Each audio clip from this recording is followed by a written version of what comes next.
What if everything you believe to be real is just an illusion? What if the world you touch, see, and experience every day is only a shadow of something far greater, something more authentic? Would you even know? And more importantly, would you care to find out?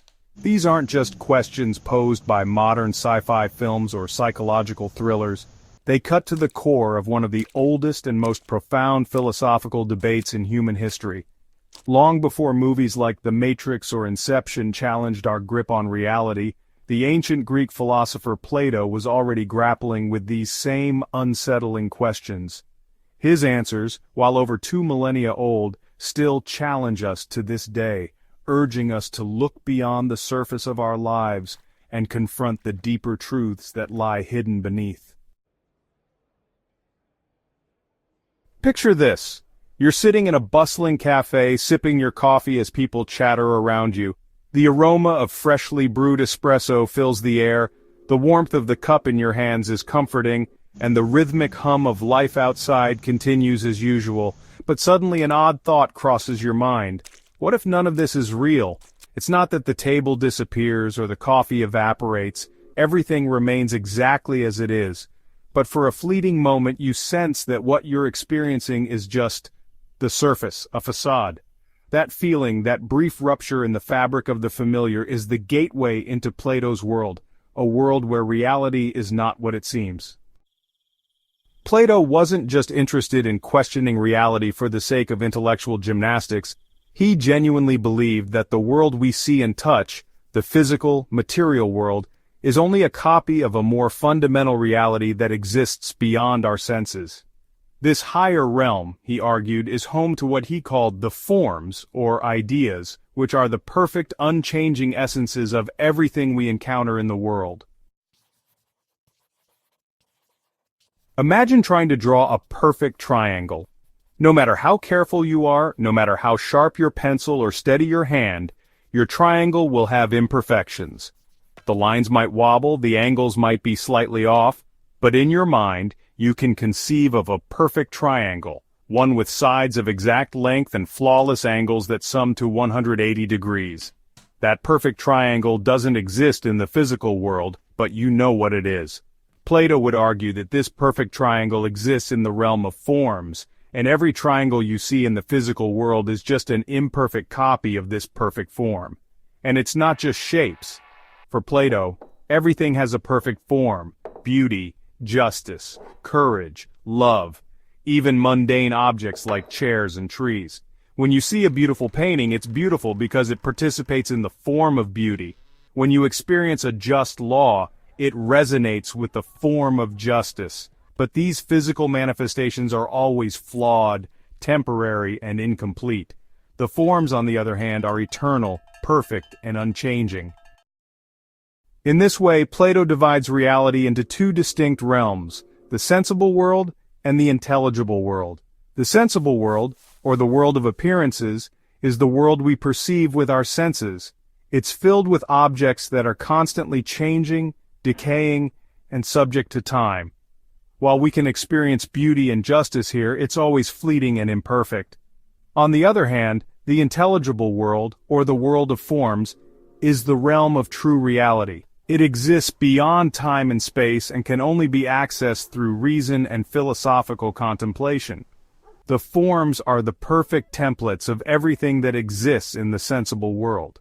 For Plato, true knowledge doesn't come from observing the physical world, which is always in flux. Instead, it comes from contemplating the forms, which represent the unchanging truths of the universe. To help people grasp this complex idea, Plato shared one of the most enduring metaphors in all of philosophy, the allegory of the cave, found in his work, The Republic.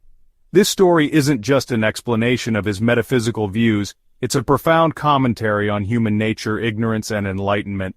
Imagine a group of people who have been imprisoned in a dark cave since birth. They're chained in such a way that they can't turn their heads. They can only look at the wall in front of them. Behind them burns a fire, and between the fire and the prisoners is a walkway where objects are carried. The prisoners can't see the objects or the people carrying them. They can only see the shadows cast on the cave wall. For these prisoners, The shadows are the only reality they know. They give names to the shadows, study their movements, and believe they understand the world. But in truth, they're only seeing dim reflections of the real objects behind them. Now imagine that one prisoner is freed. At first he's blinded by the firelight and confused by the objects casting the shadows. If he's dragged out of the cave and into the sunlight, the experience is even more overwhelming. The bright light hurts his eyes and the outside world feels alien and incomprehensible. But gradually his eyes adjust. He begins to see the world as it truly is, the vibrant colors, the intricate details, the true forms of things he had only ever known as shadows. He realizes that the cave was an illusion, and that reality is far richer and more beautiful than he ever imagined. Now picture this freed prisoner returning to the cave to share what he's discovered. The other prisoners, still chained and staring at the shadows, think he's lost his mind. They ridicule him, resist his claims, and even become hostile. To them the shadows are the only truth, and anything beyond them is absurd. The deeper meaning. In Plato's Allegory, the cave represents the world of appearances, the sensory world most people live in without questioning. The shadows symbolize the illusions and partial truths we accept as reality. The freed prisoner is the philosopher, who seeks knowledge beyond sensory experience and discovers the world of forms. The journey out of the cave is the philosopher's ascent from ignorance to enlightenment, from illusion to true knowledge. The sun represents the form of the good, the highest and most important of all forms, illuminating all understanding and knowledge. Plato's message is clear. Most people live their lives like prisoners in the cave, mistaking sensory experiences and superficial truths for the ultimate reality. True philosophers, however, strive to escape the cave, seeking the light of knowledge and the eternal truths beyond the material world. At the pinnacle of Plato's metaphysical system is the form of the good. Just as the sun in the allegory illuminates the visible world, allowing us to see and understand it, the form of the good illuminates the intelligible world, making knowledge and understanding possible. But what exactly is the good? Plato doesn't offer a straightforward definition. The good is beyond words, beyond simple descriptions. It's the source of all truth, beauty, and meaning. It's what gives coherence to the universe and purpose to our lives. Without the good, nothing else makes sense. To know the good is to understand the ultimate nature of reality. In this sense, Plato's metaphysics isn't just about abstract ideas, it's deeply ethical. To know the good isn't just to have intellectual knowledge, it's to align one's life with the highest principles, to live a life of virtue and wisdom. At first glance, Plato's metaphysical ideas might seem outdated in our modern, scientifically driven world. After all, we now have powerful tools to explore the universe, telescopes that peer into distant galaxies, microscopes that reveal the intricate workings of cells, and quantum physics that unravels the fabric of reality itself. But even with all this knowledge, Plato's insights remain profoundly relevant. Why? Think about virtual reality. We can now create digital environments so immersive that they feel almost indistinguishable from the real world. When you put on a VR headset, your senses are fully engaged. You see, hear, and even feel as if you're in a different place. But deep down, you know it's just a simulation.